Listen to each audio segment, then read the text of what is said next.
September 14. Ibibigay ng Diyos ang lahat ng iyong kailangan. At buhat sa hindi mauubos na kayamanan ng Diyos, ibibigay niya ang lahat ng inyong kailangan sa pamamagitan ni Kristo Jesus. Philippians 4 verse 19. Sinabi ni Paul sa Philippians 4 verse 6, "Huwag kayong mabalisa tungkol sa anumang bagay. Sa halip, hinginin niyo sa Diyos ang lahat ng inyong kailangan sa pamamagitan ng panalangin may pasasalamat." At sa Philippians 4 verse 19, matapos lang ang 13 verses, nagbigay siya ng nagpapalayang pangako ng biyaya sa hinaharap.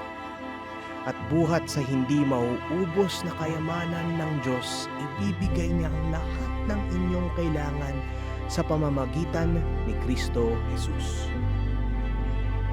Kung mabubuhay tayong nananampalataya sa pangakong ito ng biyaya sa hinaharap, magiging napakahirap para sa anxiety or pagkabalisa na manatiling buhay. Ang hindi mauubos na kayamanan ng Diyos ay hindi masasaid. Seryoso siya sa plano niyang huwag tayong mag-alala tungkol sa ating kinabukasan. Dapat nating tularan ang pattern na inilatag ni Paul para sa atin. Dapat nating labanan ang kawalan ng paniniwala ng anxiety gamit ang mga pangako ng biyaya sa hinaharap.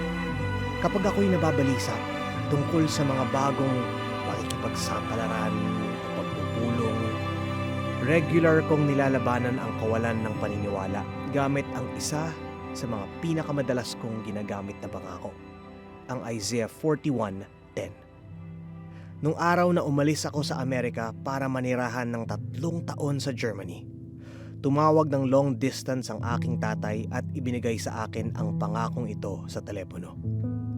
Mahigit 500 beses ko atang inulit-ulit sa loob ng 3 taon para malagpasan ang mga panahon ng matinding stress.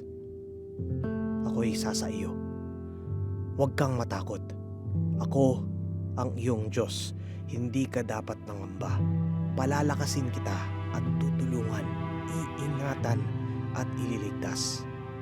Napakaraming beses ko nang nilabanan ang anxiety gamit ang pangako ito. Na kapag naka-neutral ang makina ng aking isipan, ang tunog nito'y huni ng Isaiah 41.